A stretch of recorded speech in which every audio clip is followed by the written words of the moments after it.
A beloved teacher and union leader reflects on decades of service to students.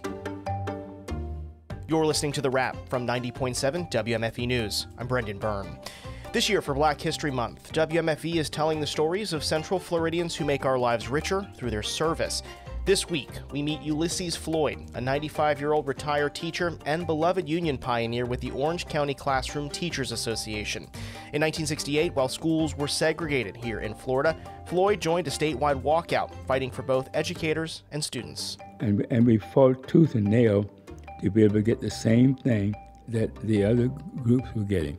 His story, that's just ahead on The Wrap. The big stories this week from 90.7 WMFE News. But first, these headlines.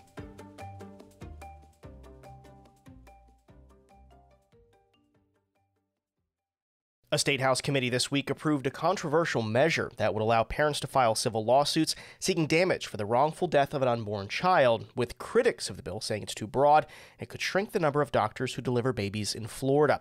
The proposal, now ready to go to the full House, would add unborn child to a law that allows family members to seek damages when a person's death is caused by such things as wrongful acts or negligence. Republican State Representative Jenna Persons-Malika is the bill's sponsor.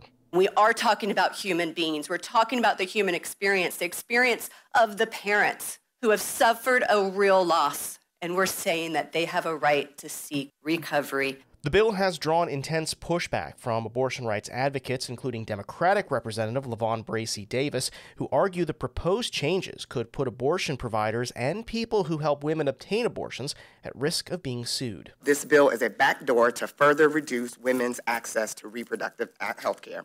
This is a barrier, and this is an access issue. That's what this bill is about. A similar Senate bill needs to clear one more committee before it can go to the full Senate.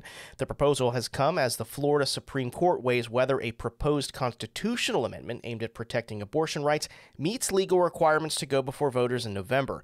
The court has until April 1st to decide on that issue. Meanwhile, a social media bill that would ban minors from using some platforms has passed the Florida Senate, but WMFE's Danielle Pryor reports Governor Ron DeSantis expressed concern over the bill's current language and says he'll only sign a reform version of the legislation. The proposed bill bans kids under the age of 16 from having some social media accounts, including previously opened accounts. But Governor Ron DeSantis says he'll only sign the bill if it gives parents some choice in the matter. He says that might include allowing children who are 14 and 15 to use the sites for a limited amount of time, as long as a parent is supervising their use. I don't think it's there yet. Hopefully we'll be able to get there in a way that I think answers the concerns that a lot of folks have. Supporters of the bill say it's needed to combat the negative mental health effects of social media. The bill now goes to a second vote in the House. Danielle Pryor, 90.7 WMFE News. Orange County commissioners are moving forward with a plan to erase residents' medical debt using $4.5 million from leftover COVID funding to help residents. The funding comes from the American Rescue Plan Act and could allow for thousands of Orange County residents to have their debts cleared. Speaking at the county commission, residents like Tara Felton spoke during public comment, arguing medical debt and basic needs are interconnected. We've been told that medical debt relief is a low priority due to focusing on issues like housing and food. We of course agree that residents need to have their basic needs met. But to claim that debt isn't a direct link to a family's ability or lack of ability to provide for themselves is a grave misunderstanding of the realities of poor and working class communities. The group Central Florida Jobs with Justice was pushing for almost twice the funding, some $8.5 million, which would have covered some 300,000 residents. Orange County said no date is set for the next discussion of medical debt relief, and the process and details of a medical debt relief program have not yet been determined. These stories and more are on our website. Visit WMFE.org. Storytelling through puppetry has a long tradition in Africa and can be found in Black America's spaces today. The Black church is the space where the use of ritual objects that people had known in Africa continues sort of under the radar. That's this week on Spotlight. Visit WMFE.org or get it wherever you get your podcasts.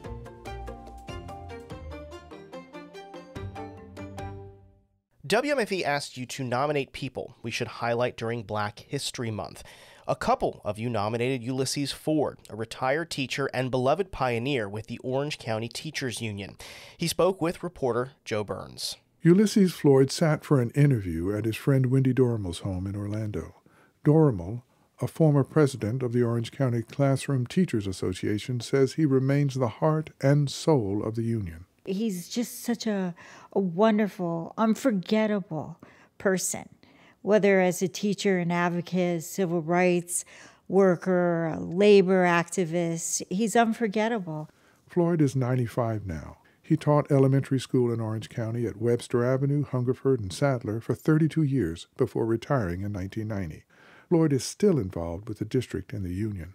He hasn't missed a national convention in 50 years. My first convention, I fell in love with him. I remember it was in Portland, Oregon. At the last one, convention goers could buy a T-shirt featuring Floyd and the words "Move to Close."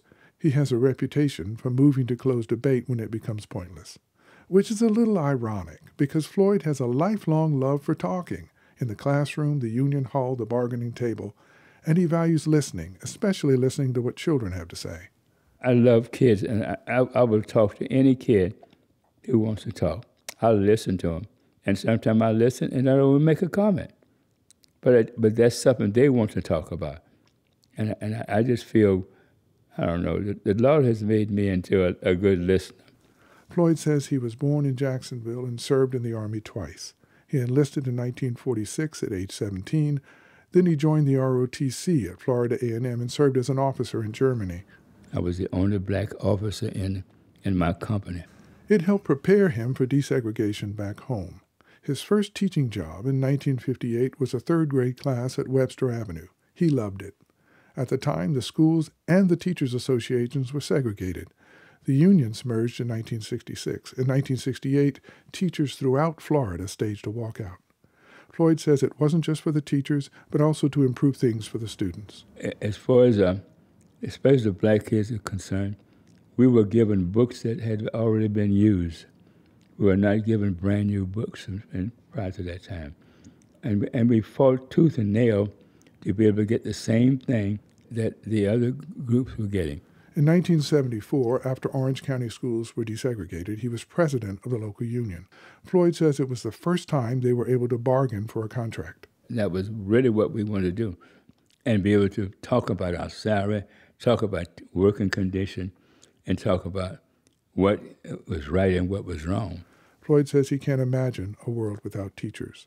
But it's the children, especially those who are struggling, who have a special place in his heart. And I make no distinction whether you are an A student or a D student, because my job is to make sure that you understand that you're somebody. Of all the stories Floyd could tell, he talks about a dad who said his boy was a slow learner. Floyd took the man to his classroom and showed off the boy's artwork. And so it changed his attitude about his son. He was a kid who wasn't smart, but he had a gift. And I was able to find that gift. Floyd says he likes to tell parents about the good in their children that they didn't see.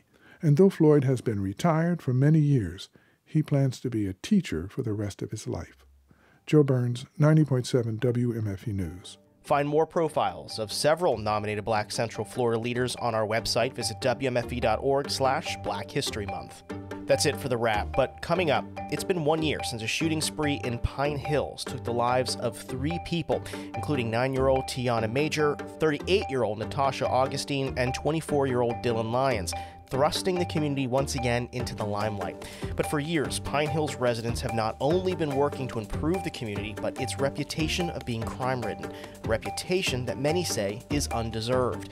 WMFE's Joe Mario Pedersen spoke with residents and community leaders about where the negative reputation of, quote, Crime Hills came from and how the community is working to take its name back. That story next week. Stay listening. This podcast is produced by 90.7 WMFE News with assistance from News Director LaToya Dennis and Digital Director Ryan Ellison. I'm Brendan Byrne. This is The Wrap.